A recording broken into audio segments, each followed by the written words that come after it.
The 7 last statements ng ating Panginoon, taken collectively, is actually a message of life and death.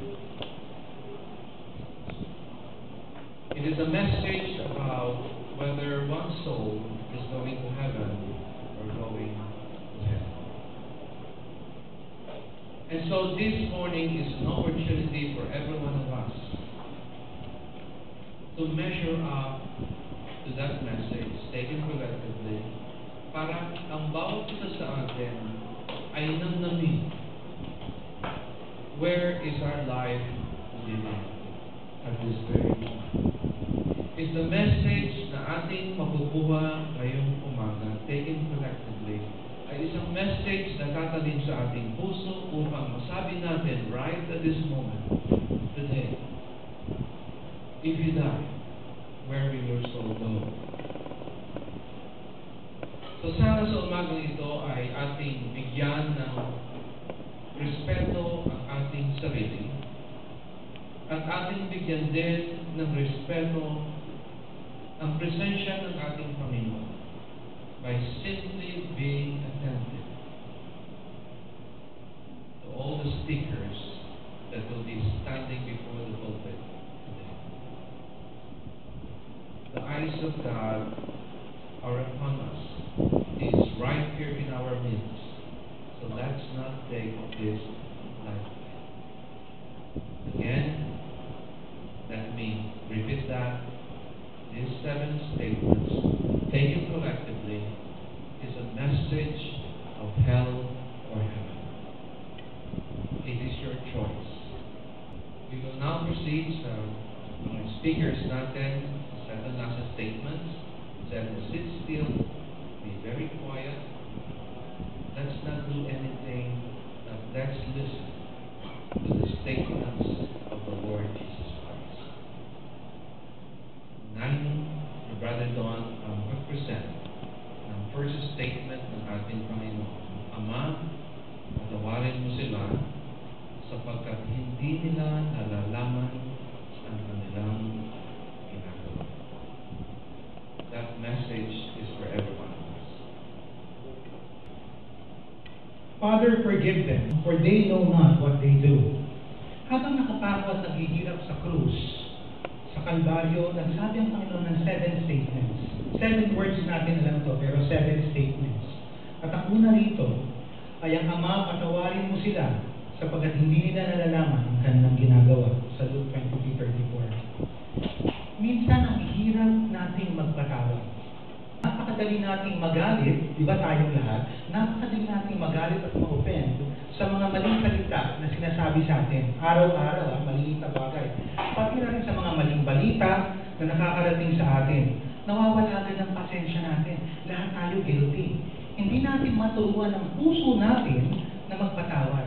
Pakinggan natin ang unang salita ng ating Panginoon sa krus. Ama, patawarin mo sila sapagkat hindi nila nalalaman ang kanilang ginagawa. Tingnan natin ang kapangyarihan ng mga salitang ito. Alam niyo, kapag inintindi natin mabuti ang salita ng nagpakamatay sa atin sa krus, siguro makakapagpatawad na tayo ng madali. Makukondisyon na natin ang sarili natin at maiintindihan na natin na mali ang hindi magpatawad. 3 beses tumawag si Jesus sa kanyang ama sa krus. Tumawag si Jesus sa kanyang ama nung siya'y inalipusta. Tumawag si Jesus sa kanyang ama nung siya'y nahirapan. At tumawag siya sa kanyang ama nung alam niya na nagwagi na siya sa kanyang paghihirap. Walang kahit anong bagay or circumstansya ang makakasira sa relasyon ni Jesus sa kanyang ama. Tayo kaya mga kapatid, kamusta na ba ang relasyon natin sa ating Ama sa Langit? Tinatawag natin ba siya palagi o wala akong gana tumawag sa kanya kasi maraming nangyayaring masasamang bagay sa aking buhay? So, minsan hindi natin maintindihan kung bakit palagi nagpapakumbaba tayo mga Kristiyano, pero tayo pang nagpapakumbaba dun sa mga kapamilya natin o sa mga kaibigan natin na hindi Kristiyano. Ba't ganito ang trabaho ko? Ba't ganito ang ginagawa ko? Puro bakit? Mga kapatid, bago tayo mawala ng gana sa Diyos, Dahil sa mga nangyari sa atin, tingnan natin kung paano trinato si Jesus ng mga tao na sinasabi niyang chosen people niya. Chosen people Israelites. So, ang laki ng pag-asa, ang laki ng inaasahan ni Jesus sa kanya. Pero anong ginawa sa kanya? Di ba, inalipusta siya, dinuraan siya, sinabihan siya ng masasama. At lahat-lahat ng mga kahiyahiyang bagay, ginawa siya kanya dahil sa tinato siya sa krus. Kahit na pinalikuran siya ng Ama ng mga panahon na yun, o pinabayaan siyang masaktan. Bakit? Kasi alam ng Ama, o alam ni Jesus, na pwede siyang magtiwala dun sa kanyang Ama. Siguro meron din tayong nasasaktan sa mga nangyayari sa ating buhay. Siguro nagtatanong tayo kung natutulog ba ang Diyos, o tunay ba akong mahal ng Diyos. Mga kapatid, hindi natutulog ang Diyos. At masasabi ko sa inyo na tunay na mahal kayo ng Diyos sa lahat ng ginagawa niyo. Nag-realize ba sa lahat ng mga ginagawa natin sa buhay natin? Doon sa mga challenges na mga nangyayari sa buhay natin. Bakit hanggang ngayon? Di ba dati parang walang pag-asa? Pero ngayon parang hindi pa rin tayo okay pa rin. Kasi hindi natutulog ang Diyos. Mahal na mahal niya tayo.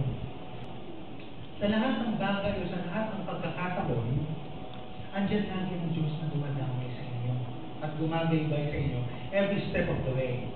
Mahirap magpatawad. Masakit ang nararamdaman ng puso. Mas mahirap na minsan dalhin yung nasaktan na puso kaysa doon na sa nasaktan na katawan. Kasi alam niyo, pag nasaktan yung puso, lasting yan. Kaya nga tinatawag tayo, di ba, sa mga mag-asawa, yung historical. Kasi balik ng balik yung dati pa, kahit 20 years ago, babalik. At pag bumalik, andyan na naman ang problema. Mahal tayo ni Jesus, kahit tingnan pa natin ang ibang character sa Bible. Iba ang pagmamahal ni Jesus. Alam mo, nung nakita niya si Samson, nung nagalit si Samson, iba ang ginawa niya, pinatay niya yung kanyang mga kaaway. Si Jesus, anong sinabi? Anong ginawa? Pinatawad niya. Nung si Stephen, kung alam niyo ang story ni Stephen sa Acts 7:59-60, diba, nung binabato siya, anong ginawa ni Stephen? Diba, inuna niya yung salitang Panginoon, tanggapin mo ang aking espiritu. Kasi sinunod niya yung salitang patawarin mo sila at binalaan mo kanyang ginagawa. Si Jesus, baliktad. Ang ginawa ni Jesus, inuna niya muna tayo bago sarili niya. So doon natin makikita ang pagkakaiba ng pagmamahal ni Jesus. Bilang pagtatapos, brothers and sisters, tanungin natin ang sarili. May nabago na ba sa atin nung tayo ay naging Kristiyano? Hindi tayo magiging perfect, pero may nabago na ba? Nawala na ba ang pagiging sensitive natin? Sikat ang church na ito sa pagiging sensitive ng mga tao. Marami akong naririnig ng mga sensitive. Hindi lamang nakamayan, sensitive na. Naupo sa kanan, naupo sa kaliwa, may mayaman, may mahirap. Ang dami kong naririnig na walang kakwenta-kwenta dahil pumunta naman tayo dito para tayo magsimba at mag-glorify God. Dapat makuha natin magpatawad. Alam niyo, kung masyado tayong sensitive, hindi natin maaakay yung ating mga pamilya dahil sa vision natin o kaya dahil sa ugali natin. Anong sense? Kasi parang hindi tayo Kristiyano. Dapat pwede tayo minsan magalit, minsan ganito, pero hindi dapat tayo mabuhay sa kasalanan. Iba yung naliligo sa kasalanan kaysa doon sa nagkakasala o nakitisod. So let us be aware na namatay si Kristo. Dinastos siya, sabihin mo nung lahat ng ginawang parusa sa Kanya, pero natuto siya magpatawad. So tayo rin sana magpatawad.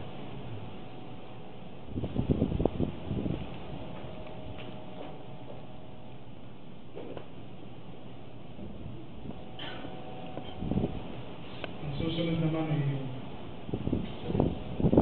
My God, why have you forsaken me?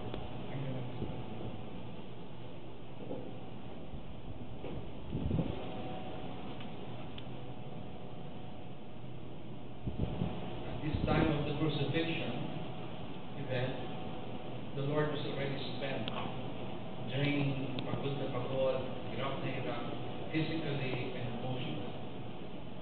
Nang ipatong ang thorn sa kanyang ulo, according to Matthew, siya ay inampas sa ulo ng ribs o ng buhok. Siya ay sinampal, sinaktan, according to John. And during the crucifixion time, it was cold, dry, dreary, wintry time in Jerusalem. Lord was severely punished, punit-punit ang kanyang katawan, tuloy-tuloy na lumalabas ang dugo sa kanyang ulo, sa mga sugat niya. Siya ay walang saklot, sa katamigang iyon, siya ay nakabitin doon sa cross of Calvary. Ang pain was enormous, beyond human experience. Ito ay napakahirap. At ito yung hour na kanyang kinatatakutan na mangyari nights before na siya ay nagpe-pray sa Garden of Gethsemane, na kung saan ay sinasabi ng ating Panginoon, let the cup pass from me. Sapagkat ang Panginoong Jesus during His ministry ay naka-witness sa cruelty ng Roman crucifixion.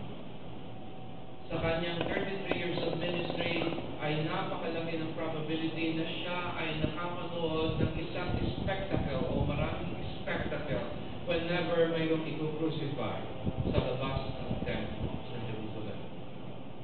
And the Lord was a witness to Himself na kung saan ay talaga ang hirap ang dinaranas ng kung sino man ang ipako dun sa cross of Calvary, sapagkat iyon ay napaka-cruel ng punishment na ibinibigay ng Romans sa mga criminals.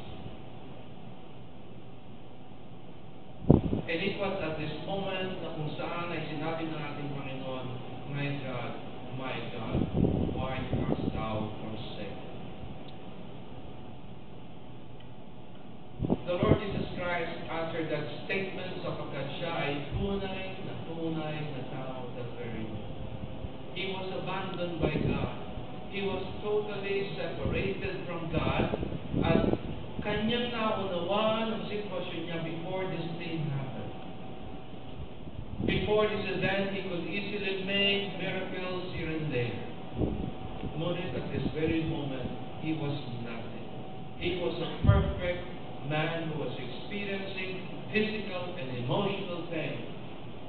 Kaya nangyayari na ang kanyang kinatatakutan nang siya ay nananalangin sa Garden of Gethsemane. The Lord Jesus Christ could really feel that He was a lamb na i-offer na as there was no turning back. Even if the Lord Jesus Christ would ask His Father to reverse the situation, it would not happen anymore, because the lamb had to be offered and the blood of the lamb had to be shed. The blood must be spilled. And so finally, according to Paul, in his letter to the Galatian church, cursed is anyone who is hanged on a tree.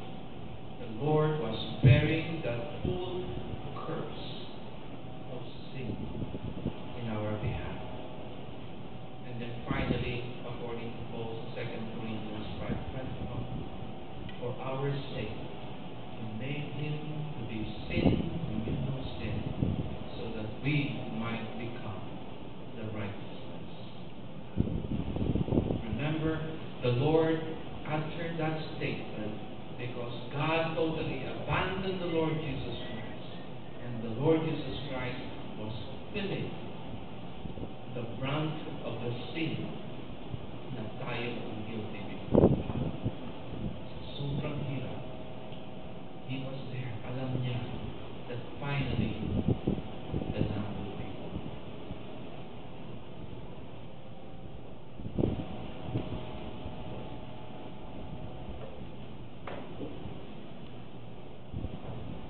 Pawit muna tayo.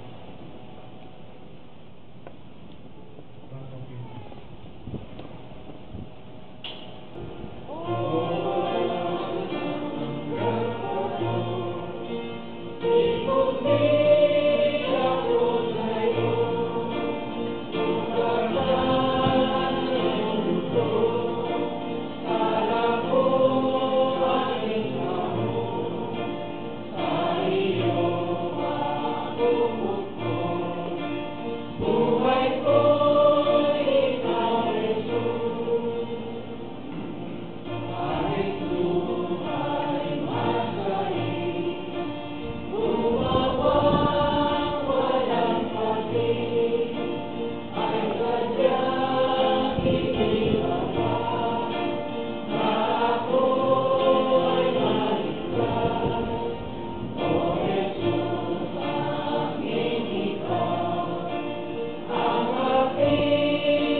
Woman, behold your son.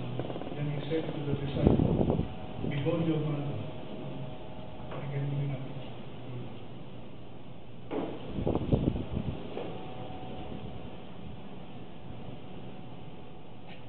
Sa katayo ng Panginoon na siya ay hirap na hirap, feel na feel niya ang pain, physical and emotional pain, ay naulat niya ang statement na ito. Katulad ng binanggit ko kanina, ito ay wintry afternoon in Jerusalem. Kung ako ay papipiliin, whether ako ay ma-expose sa init ng Pilipinas during the peak of summer, na ako ay nanghubad, as against ako ay exposed sa wintry afternoon ng Jerusalem, mas gugustuhin ko ang ma-expose sa init ng Pilipinas. Sapagkat iba ang pain na ibinibigay ng sobrang lamig. Ito ay pumapasok hanggang sa kaloob-looban ng katawan mo at ikaw ay hindi magtatagal. Iyon ang situation ng ating Panginoon. Ngunit sa kalagitnaan ng kanyang katayuan ay mayroon siyang binanggit na napaka-importante statement. At ito nga ay ang pangatlong statement. Sinabi ng Panginoon, babae, narito ang iyong anak. Woman, behold your son. Sinabi. Now, dalawang terms ang ginamit ng Panginoon sa third statement. Woman and mother. Woman, behold your son. And then behold your mother. Nang tawagin ng Panginoon, nang gamitin ng Panginoon dalawang terms na ito ay hindi nagkakamali ng Panginoon. Mayroong difference between the woman and the mother. Nang tawagin ni Jesus Christ si Mary, the woman o babae, ito ay hindi out of disrespect. Kundi ito ay tunay na presentation ng ating Panginoon kung ano ang tunay na relationship nila ni Mary. Sapagkat ang relationship niyan ay founded upon sa isang katotohanan na ang ating Panginoong Jesucristo could never be a real physical son of any mother here on earth. Hindi siya pwedeng tunay na maging anak ng isang sinumang babae sa mundong ito sapagkat even before the foundation of the earth, ang ating Panginoon ay nag-i-exist na.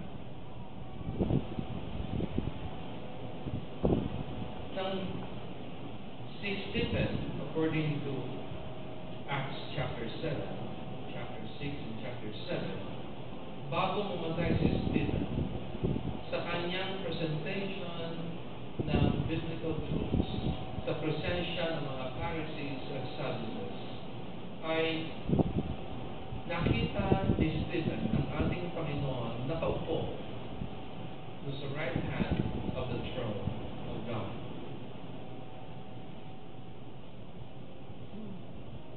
Contrary to sa ating tradition na kung saan ang sinasabi natin ay ang ina ay hindi pwedeng hindi restituhin ng anak. Kaya kung ano ang sabihin ng anak ay susundin ng kanya. Kung ano ang sabihin ng kanyang ina ay susundin ng kanyang anak. But that statement has nothing to do with the relationship of the Lord Jesus Christ with Mary. Sapagkat Mary is up there in heaven, but she is not seated on the throne of God. Nang makita ni Stephen ng ating Panginoon, siya lamang yung nakita ni Stephen na nakaupo doon sa right hand of the throne of God. And that is the truth. Mary is in heaven, a believer. And in the same way, lahat tayo ay mapupunta sa heaven. And our special place in heaven is right there in heaven. But we can never be seated on the throne of God. It is only the Lord Jesus Christ. Siya lamang ang may karapatan, ang may authority na umupo sa right hand of the throne. That's grace. Again, it was a good thing the Lord Jesus Christ clarified the relationship niya kay Mary. Kaya napakaganda ng kanyang binanggit na babae. Not out of disrespect, but kundi ipakita lamang sa atin ngayon sa mundo na ang true relationship ni Mary at ng ating Panginoon ay hindi sa relationship na siya ay tunay na ipinanganak lamang, kundi ang katotohanan ng ating Panginoon ay nabubuhay bago pa lamang ang tao ay nabubuhay sa mundo. Then mother, kanyang pagbanggit ng mother, a reference to the compassionate endorsement of Mary for the caring of John. Although alam natin na si Mary ay may ibang mga anak, may mga kapatid ang Panginoon sa flesh, but regardless, ito ay napakagandang statement na kung saan ay pinakita ng ating Panginoon na sa kalagitnaan ng paghihirap niya ay naandun pa rin ang pagkatao niya, the compassionate heart, na kung saan ay binanggit niya that Mary must take care of John, and in the same way, John must take care of Mary. Naandun yung pagmamahal ng ating Panginoon Jesus Christ kay Mary, naandun yung pagmamahal ng ating Panginoon kay John.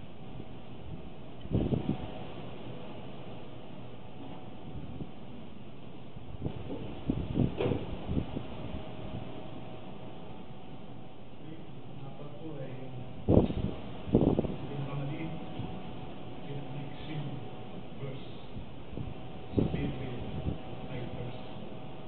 Ito po ay nagagalak po ako rito ng makapakinggan natin dahil sa unang pagkakataon, tatayo siya sa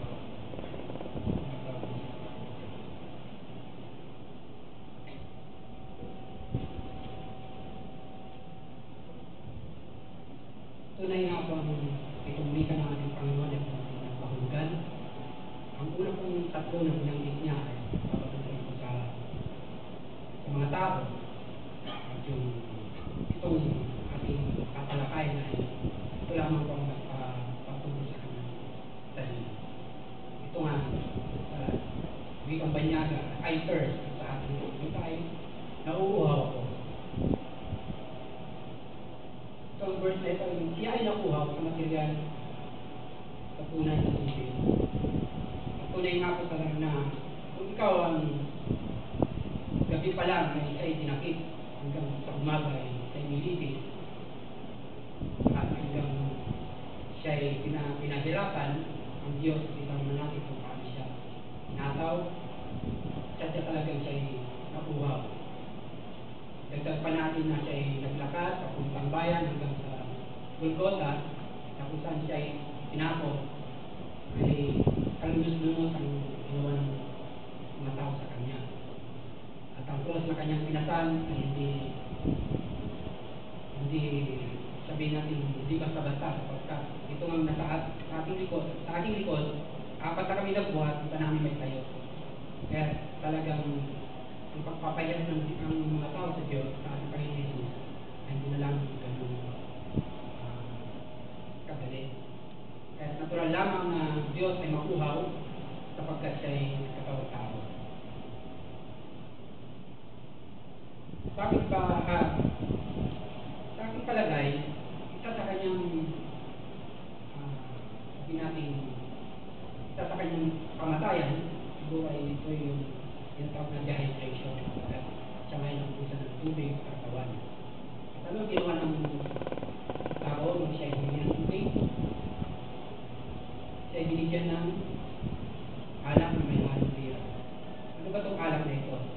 Itong alak na ito, ginagamit nila sa pag-aampat ng mga sugat para hindi masyadong maramdaman yung kanilang pinaparusahan.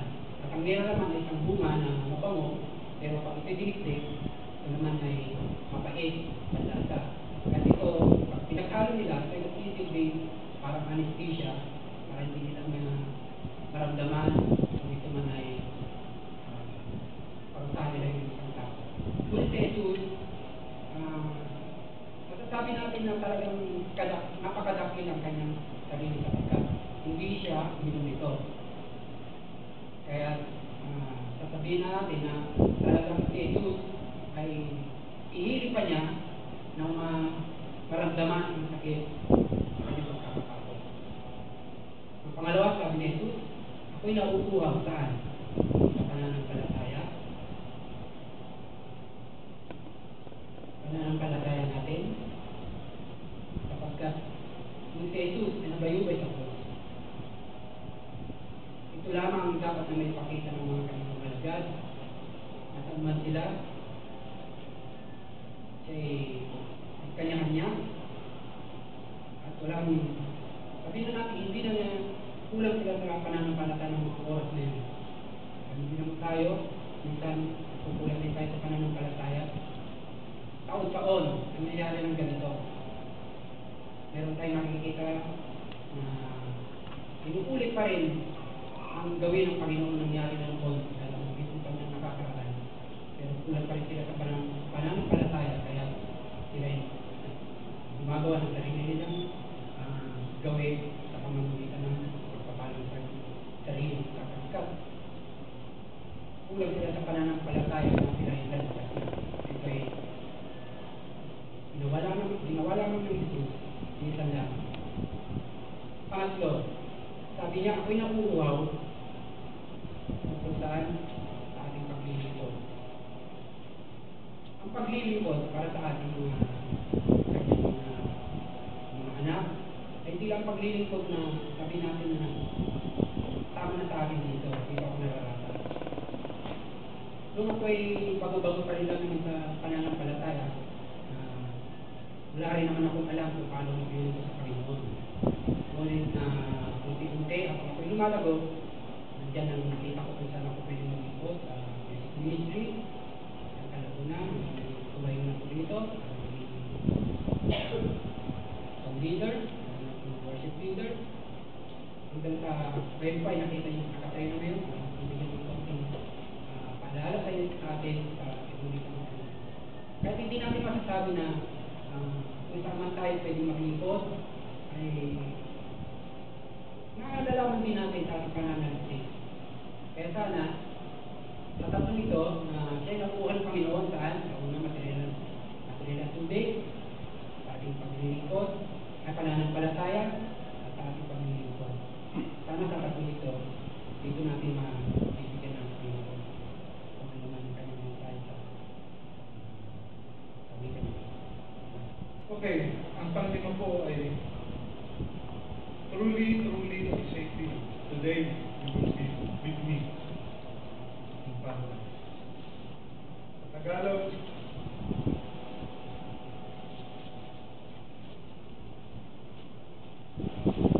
sinasabi ko sa inyo, isasama kita ngayon sa pagkakas. Ang Tagalog, ang pinagkuhanan natin ng brother to. Pero iisa ang mensahe. Tandaan nyo, hindi lang ang Panginoong Jesucristo na hatulan, kundi isang dalawang kriminal.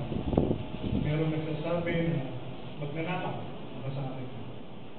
So dalawa, isa nasa kanan, isa raw ay nasa kaliwa. Sa ating tradisyon, si Dimas ba yun? At si Justas. Paano nalaman ang pangalan? Hindi ko pa rin po alam. Okay, pero tingnan niyo ang sabi ng isa sa verse 39. Siya'y inalapusta. Tinuya, alipusta. Ng isang napastangan na nakabitin na sinabi. Hindi ba ikaw ang Kristo? Isang tanong, hindi ba ikaw ang Kristo? So anong klaseng Kristo ang kanyang kinikilala? Throughout the ministry of Lord Jesus Christ, ano mga ginawa niya? nagpagaling. Pakita ng yung mga bulag, binigyan ng eyesight, yung mga pilay, pinalakad. Ano pa? Bumuhay ng patay. Sila ako, binuhay niya. Nagpalayas ng mga masasamang espiritu at demonyo. Nagpakain ng 5,000, 4,000. At sa ilang pirasong tinapay at isda. Puro milagro. So doon niya nakilala ang Panginoon. So kung titignan nyo nga, hindi pa nga kinikilala dahil inalipos kami. Inalipos ka. Doon niya kilala si Kristo, doon niya nakilala si Kristo. Sa kapangyarihan, sa milagrong ginagawa, na sa tingin niya, ito ang, kaya nga sabi niya, ang sunod na salita sa verse, susunod na salita na inaano niya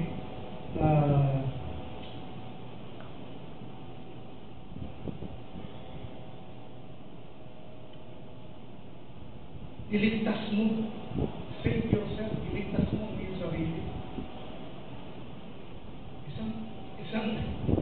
Isang tao magsasabi sa Panginoon, iligtas mo sarili mo at isasama ang kanyang sarili. Bakit pa niya tuturuan? So, doon natin nakikita mga kapatid, yung pagkilala sa Panginoon, doon makikita ang sarili mo kung paano mo siya nakikilalahin. And that is, anong klaseng relasyon meron ngayon? Tao na to, patungkol kay Kristo. Hindi na maraming ganitong tao ngayon sa ating kapangalan.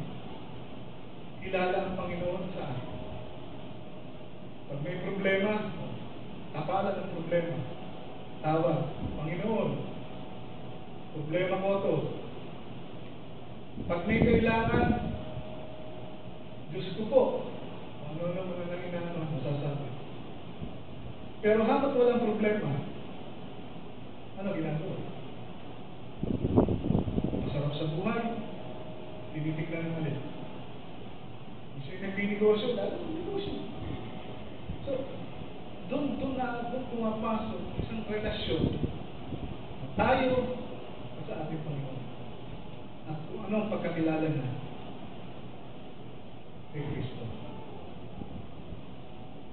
Tingnan nyo naman yung isa sa verse 40. Ano ang sabi? Wala ka na bang takot sa Diyos?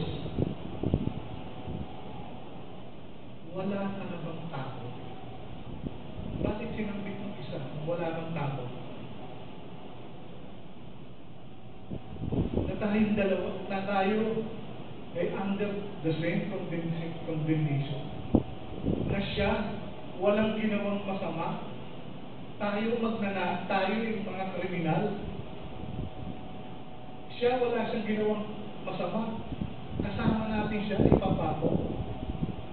Hindi ka ba wala ka bang kaibiya? Itong tao na ito, walang ginawa. Ikaw, likas na masama. Ano pinapahiwatig dito sa atin? Ano ang katagana ito na pinapaliwanag sa atin?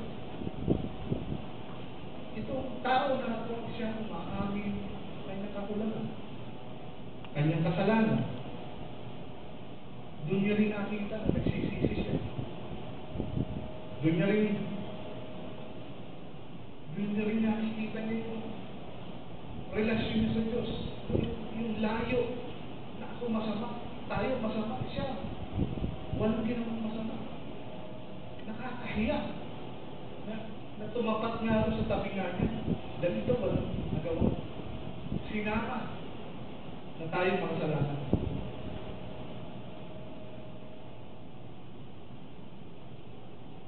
Sino yung mga ganyang tao ngayon?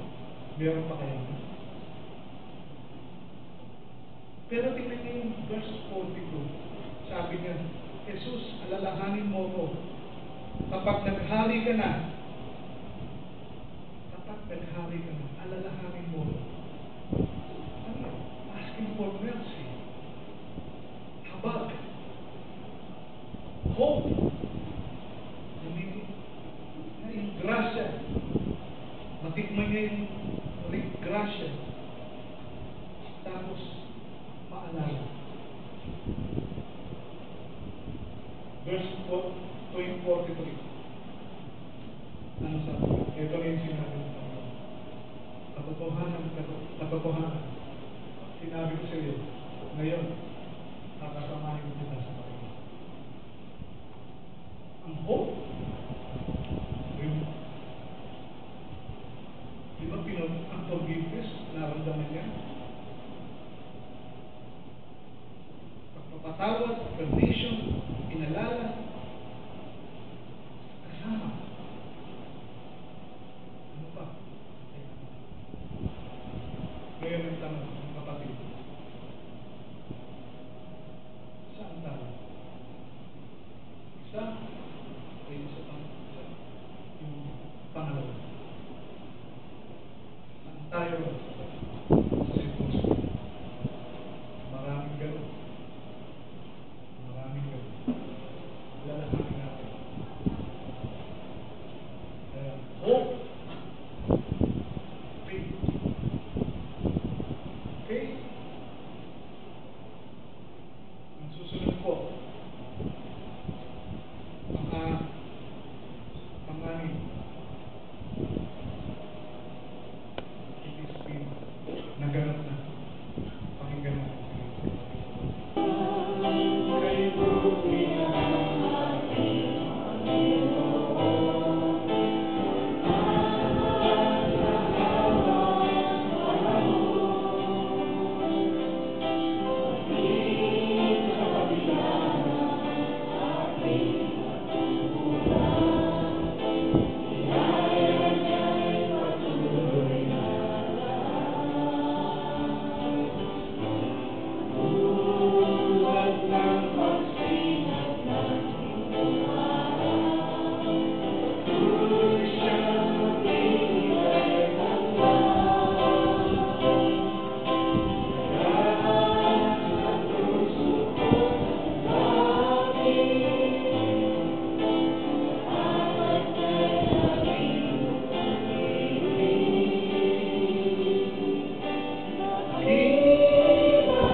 sinalita ng ating Panginoon ay is finished. Sa Tagalog ay naganap na.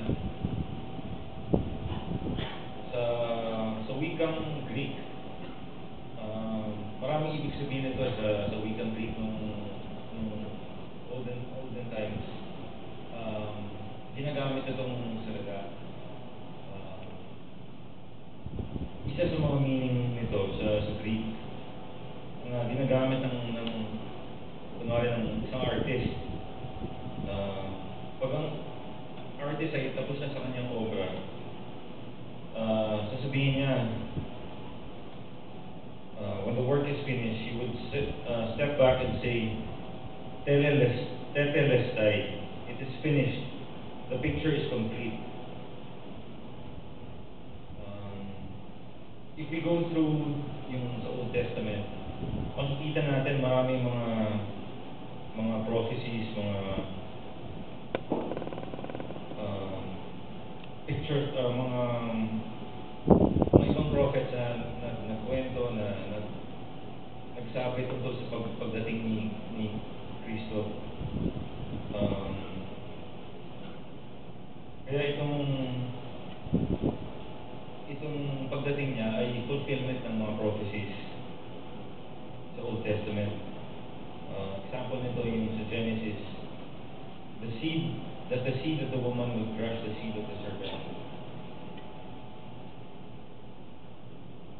The death of Jesus on the cross completes the picture that God has been painting. Kung may imagine natin, parang isang malaking obra doon na makikita nyo yung Old Testament, lahat na nangyari, si Moses, si Abraham. Ang nagkumpleto nitong painting, itong obra, ay ang pagdating ni Jesus Christ, ni Panginoon, tsaka ang kanyang sacrifice on the cross. Yung pagsabi niya na it is finished, parang nakumpleto yung picture. Kung may imagine natin na kumpleto na yung obra, let's say kung artist tayo, makikita natin complete. After yung pagkatapos yung sabi niya it is complete, maintindihan natin yung mga ibang prophecies, pati yung old practices na ginawa sa Old Testament na parang isang tabi na ito lahat. Sa legal terms na yan, di ba meron tayong minsan pinipirma ng kontrata.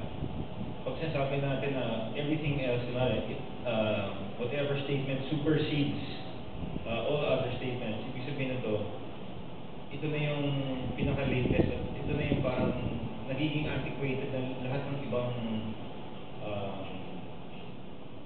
nasasabi or nasusulat sa kontrata. So, ang pagdating ni Jesus Cristo, parang na-supersede niya lahat ng nangyari sa Old Testament. At, kasi, siya ang parang naging ultimate sacrifice. Yung isang paggamit din ito sa Greek ay na ginagamit ng mga merchant, yung mga nangangalakal ng mga negosyante. When you purchase something, the merchant would take your money and hand you a receipt and say, Tetelestai, paid in full. Minsan, siguro karamihan naman sa atin dito, merong utang ba yan. Minsan nararamdaman natin pag dumarating yung mga bills natin at the end of the month. Minsan, kung may credit card kayo, di ba nagbabayad lang tayo putik-putik kung anong kaya natin, kung anong kaya ng budget natin. Pero dito, ang ginawa ni Jesus sa atin, binayaran niya ng buo ang kasalanan natin. Kaya nung sinabi niya, it is finished, ibig sabihin, bayad na. Bayad na in full. Wala na tayong aalahanin ng babayaran pa. It all has been done for you, since death had been paid in full with Jesus' blood on the cross. All we must do is accept His grace and forgiveness. Napakadali sa atin. Maniwala lang tayo, humingi ng patawad. Parang meron tayong isang parang tayong nakasandal sa bangko na siya ang magbabayad lahat ng kasalanan natin.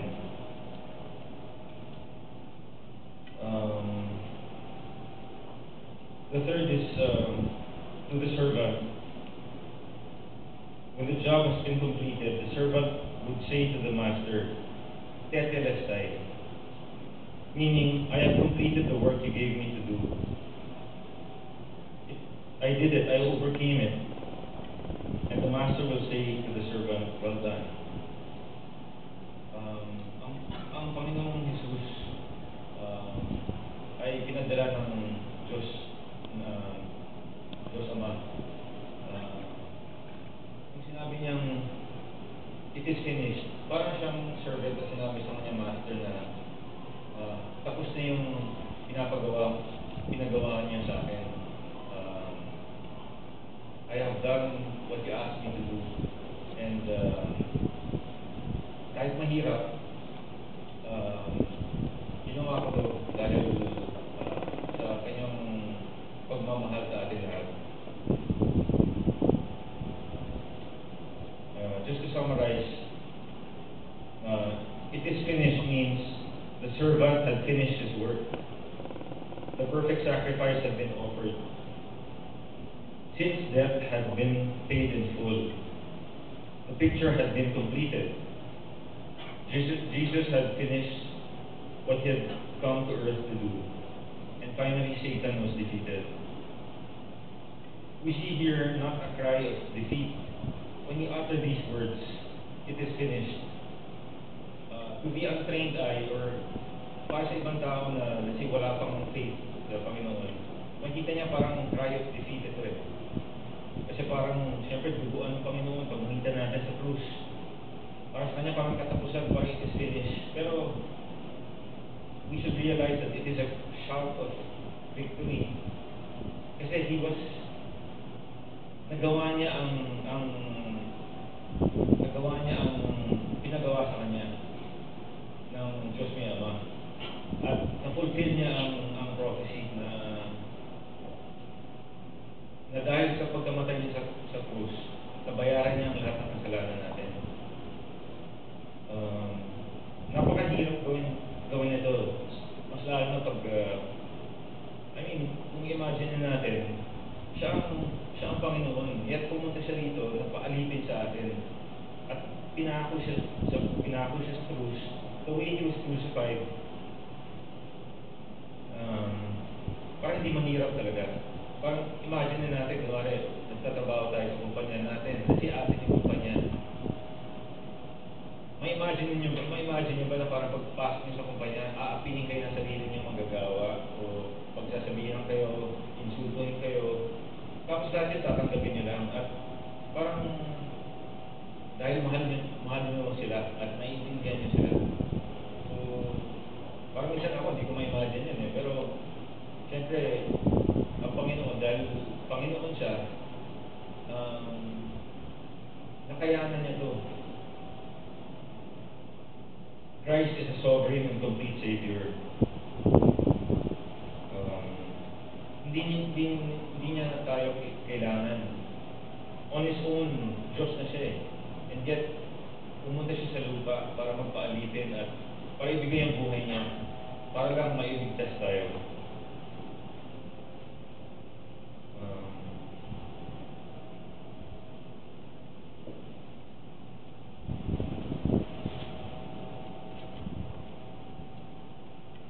When we hear these words, it is finished. Dapat anuhin natin isipin natin sa buhay natin, talagang tapos na ba? Nare-realize ba natin na tinapos na ng Diyos ang kasalanan, na hindi na natin kailangan magbayad pa. Kailangan na natin humingi ng patawad at maniwala sa Kanya. Yun ang kailangan natin gawin. At ma-realize natin na talagang tinapos na niya. Wala na tayong kailangan gawin pa. Thank you.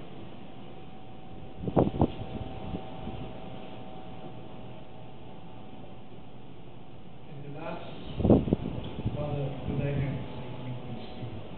In your hands, Father.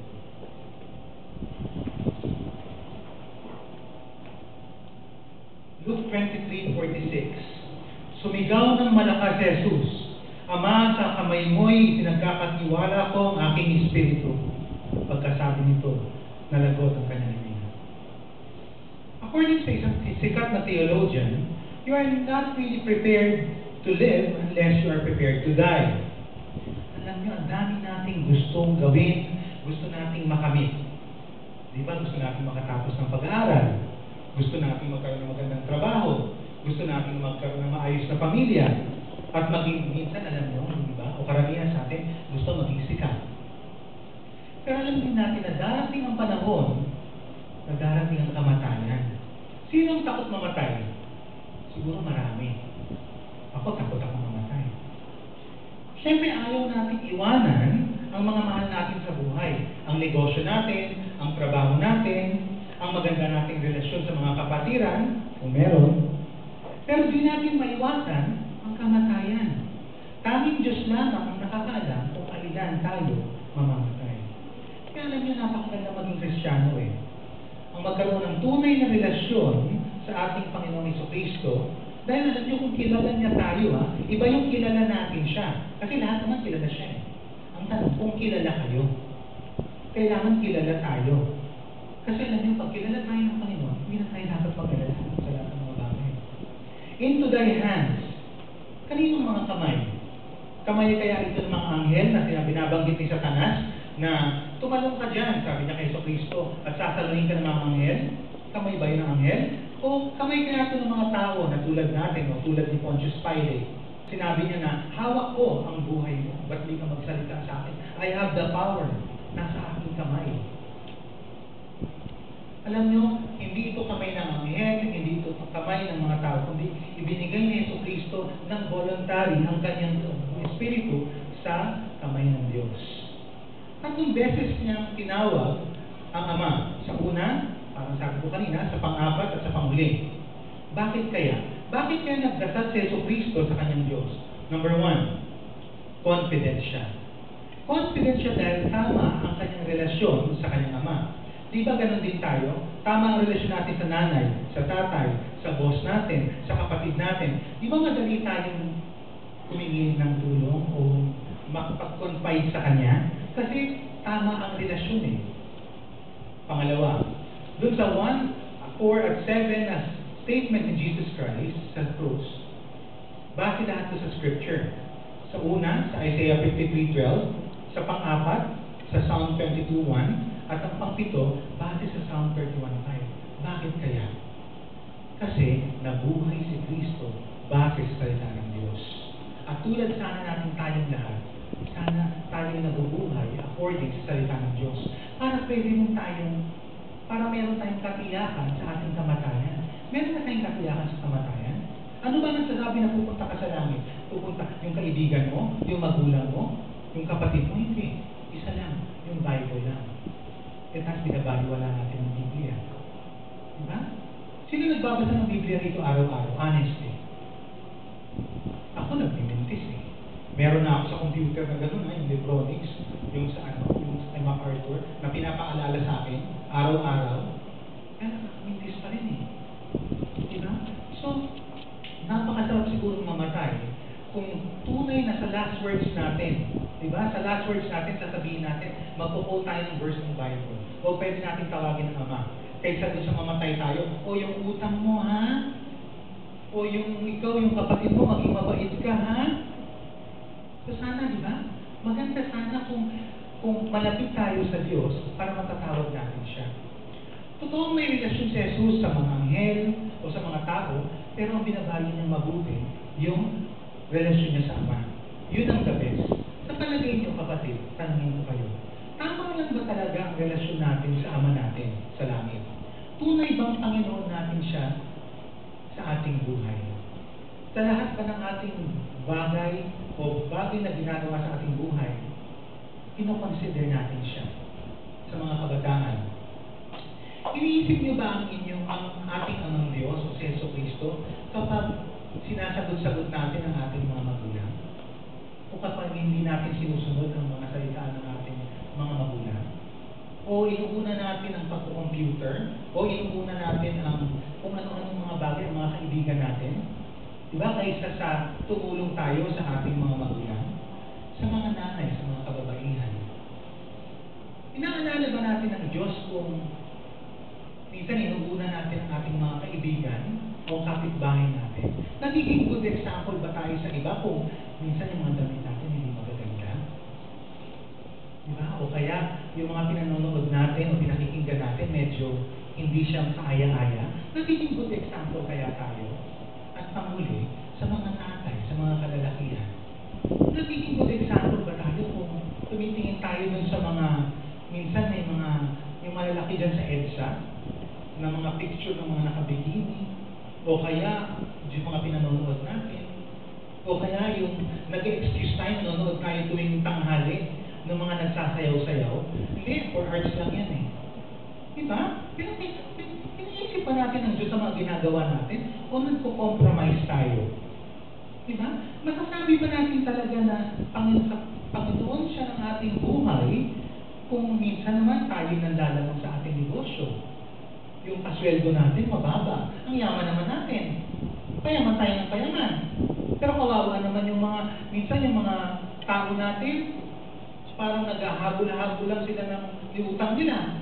So, minsan, inisip ba natin talaga ang Diyos? Kasi kahit pag namatay tayo sa deathbed natin, makapagdadasal kaya kayo, isipin nyo, kaya nga mamamatay na kayo ngayon, makapagdasal kaya kayo ng Ama, into thy hands I commend my spirit. Diba? Kung totoong Diyos niyo siya, madadasal natin yun. And brothers and sisters, alam nyo, honestly, mahal na mahal ko kayong lahat. Yun lang alam nyo, patalo. Kasi baka naman sa totoo na, sa end of pag namatay tayo, kung tayo sa langit, hindi mo tayo magkita natin. Kasi nagsisimba lang tayo eh. Mali kasi nakala ng iba eh. Akala ng iba, basta magsimba lang ako, basta gumawa ako ng ganito, basta magbasa ako ng Diyos, o tanggapin ko si Kristo, okay na ako eh. Pero tapos compromiser ako. Compromiser ako. Hindi, conservative ka lang natin doon. Hindi. Kasi yun sabi sa Bible eh. Kala natin conservative tayo sa damit, conservative tayo sa gawi, sa pinanonood. Hindi. Yun ang sabi sa Biblia eh. Masakit, mahirap mahirap sundin, di ba? Kaya na, yun talaga ang dapat eh. Ano ba ang priorities natin sa ating buhay? Napakasarap kasi kung tunay talagang matatawag nating Diyos, na Ama ang Diyos. Kasi yun talaga, sa huling hininga natin, hawak niya ang ating buhay. Sabi niya, Father, into thy hands I commend my spirit. Anong spirito to? Sa iba rin ito, spirito ng alak. Marami pa rin hindi makaalis dito sa alak. Ewan ko sa matanda, pero may mga kilala akong bata. Mayaya ng mga kaibigan, inom, okay. Kasi Kristiyano lang siya eh. Imagine mo, hindi nahihiya. Nagpupunta sa Kristiyano, pero pinapakita niya siya ng imong alak. Siguro nalalasing niya siya minsan. Diba? Ang dahil, diba? Hindi naman pinagbawal sa Bible eh. Kaya alam, hindi nga sinagbawal sa Bible. Pero sabi, syempre, may chance na malasing kayo. So minsan, iwasan natin yun. Di rin ito espiritu ng mga albularyo. Yung mga naniniwala pag may pila yung bata. Diba? Tapos may bulong-bulong. Diba? Minsan, iwasan natin yan. Sa last Wednesday, ang ating panonoodin ay orasyon. Ang ganda-ganda. Isa sa pinakamagandang movie doon sa series natin. Wala pala tayo. Kaya, pero susunod nating film, orasyon. Maganda yun. Pinako siya ng masasamang kamay. Alam niyo, ito na siguro ang pinaka masama na ginawa ng tao sa history ng mundo. The cross has been endured. The appointed work is finished. Tapos na. Voluntarily, niyang binigay ang kanyang buhay para sa ating lahat. Voluntarily binigay niya ang kanyang espiritu sa kanyang Ama. Kumitig ba tayo sa kamay ng ating Diyos? Ang pintura sa aking kamay, pangkulay lang yan sa bahay. Okay? Pero sa artist na katulad ni Kuya Jeff, makita nyo yan ang painting ni Kuya Jeff. Obra maestra yan. Ang musika sa aking mga kamay, siguro makanta-kanta lang ako. Pero sa babae ni Ludwig van Beethoven o kay Lakeisha, kay James, siguro alam nyo maganda para tayong nasa langit. Di ba? Ang patalim sa aking mga kamay ay pangbalat lang ng paborito kong mangga at may bagong. Pero alam mo sa kamay ni Jack the Ripper, yung sa England, human, hindi ko lang nilagay dito. Hindi yan siya eh. Pero i-research nyo, grabe ang ginawa niya sa kanyang pag-iktima sa pamamagitan ng katalino. Ang kaluluwa sa tao, ng tao sa aking mga kamay, kung minsan nakakatamad eh. Lalo na paulit-ulit na akong nag-preach, paulit-ulit na akong nagsasabi, paulit-ulit na pinupuntahan mo na sa bahay. Minsan nakakatamad mag-share. Pero alam mo, sa kamay ng Diyos, maliligtas siya. Ito ay magbabago at ito ay mababantayan. Ito ang blessed assurance natin sa huling salita ng Panginoong Yesus. Sumigaw ng malakas si Jesus, Ama, sa mga kamay mo'y pinagkakatiwala ko ang aking espiritu. At pagkasabi nito, nalagot ang pinaghilingan. Let us pray. Heavenly Father, maraming salamat po at binigyan niyo po kami ng oportunidad na papag-aralan ang 7 last statements ng inyong anak na si Jesus sa krus bago siya namatay. Alam niyo, itong season na ito, nagulo. Nagugulo kami sa palabas sa TV, sa mga nangyayari, sa mga nagsasakripisyo, sa mga nagpapapako sa krus, sa mga binibenta, kung ano-ano. Heavenly Father, maraming salamat po at tunay na hinawakan niyo po kami sa inyong mga kamay at alam na namin ang katotohanan. Maraming salamat po sa inyo. Sana po may apply namin sa aming buhay ang lahat ng aming mga natutunan ngayon. At maraming salamat po. Bigyan niyo po rin ang mga leaders ng wisdom, particularly si Peps at saka si Brother Dondi na bago po sa mag-preach ng salita. Maraming salamat sa kalakas